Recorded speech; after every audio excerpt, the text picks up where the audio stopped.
Hey kid, trying to climb to Mythic for the first time? Is face the only thing you see on the board? Do you like squashing the fun out of everyone? Boom! Then fear not, this deck is for you. Today we are diving into one of my most hated decks of all time. This is Mono Red.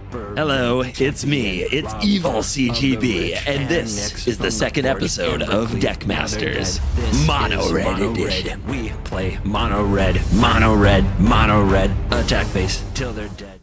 Mono Red is an aggressive red mana deck that has been one of the most popular choices on ladder since the beginning of MTG Arena and Best of One Standard. You may ask, why is that? There are so many fun MTG decks to play with. Well, yes, but remember, they are all freaking expensive. Most people are just not willing to spend their precious wildcards on, well, lands. Lots of lands.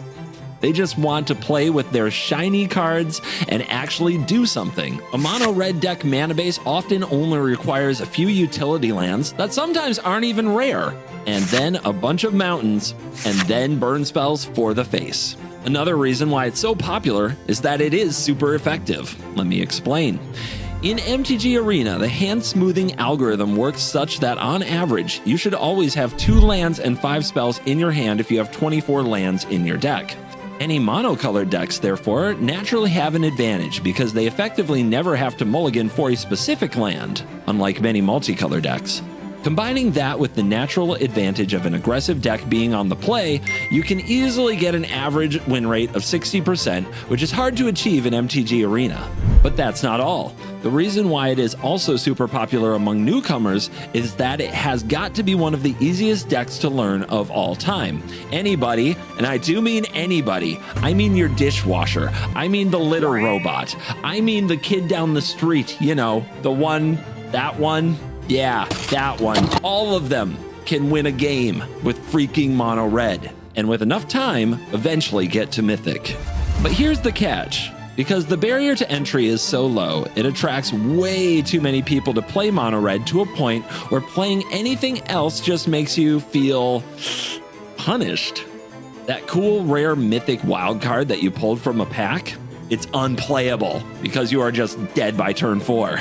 That also makes a lot of people, me included, absolutely despise mono red because it keeps too many fun and cool decks out of the format. Now let's dive deep into its origins, the version 1, the OG mono red deck.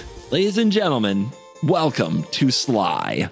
The first ever mono red deck to appear in competitive play was brought by a pro MTG player, Paul Sligh, at a Pro Tour qualifier held in Atlanta on April 21st, 1996, way before most of today's mono red players were even born. Paul won second place in that tournament.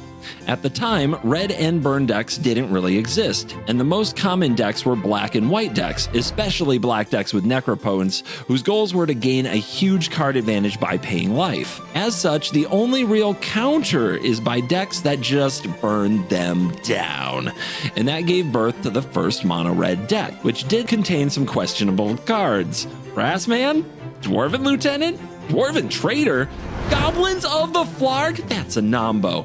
What is going on here? The funny thing about all of this is that it starts to get more traction afterward because it's cheap and it won second place in a PTQ. Even today, with the amount of inflation dating back to 1996, this deck only costs $150. For comparison, a current Dimir midrange deck costs around $519 for today's standard. Yeah. When I said it's cheap, it's really cheap.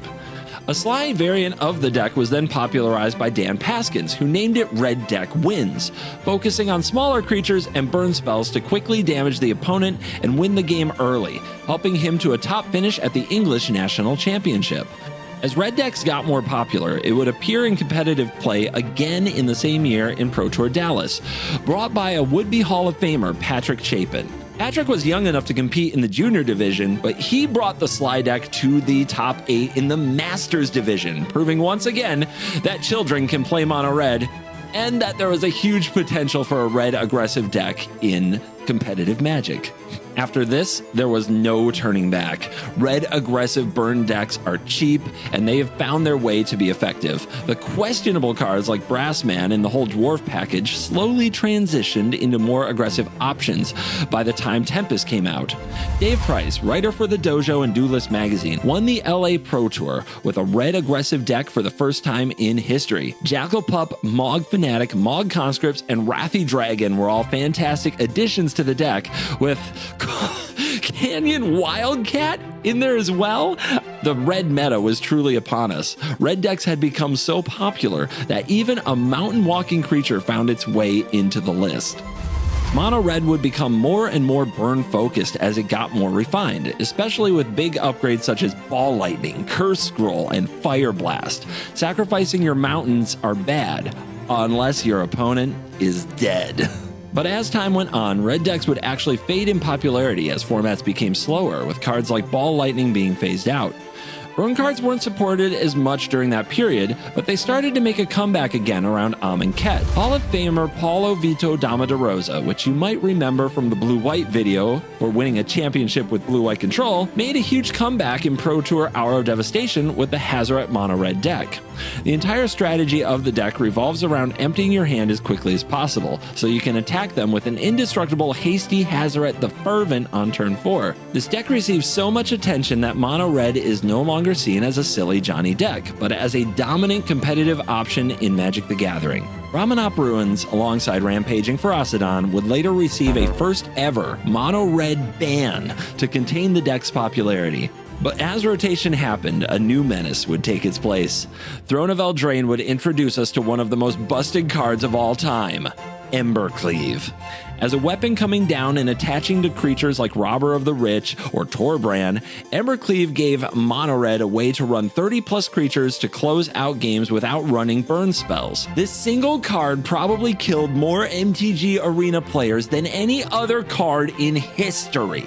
Coinciding with the rise of MTG Arena and the now widely played standard best of one format, Mono Red took a huge step forward in overall popularity, and it has never looked back. Mono Red has been and will probably always be the most played deck in Magic the Gathering. Even today, you can see a current version of Mono Red with cards like Screaming Nemesis, Heartfire Hero, and Manifold Mouse, and it continues to be one of the best performing decks in Standard. Of course, the infamous Leyline of Resonance had to be banned in Best of One, as it allowed Mono Red players to win on turn 2, which, if you ask me, is way too soon. It's not even close. It's not even close to fair. It's not even a little too soon. It's way too... What were they thinking? What were they thinking? And there you have it. That is the history of Mono Red. What do you think about this archetype? On one hand, people who love Mono Red really love Mono Red, whereas others absolutely hate it for gatekeeping the format and from being fun and diverse. So is Mono Red good for the game or bad? Let me know in the comments, and always remember, now you're dead, Mono Red, Mono Red, Mono Red, now you're dead, Mono Red. And they stepped into the arena, and what do they get? The Slayer of Mono Red himself, CovertGoBlue.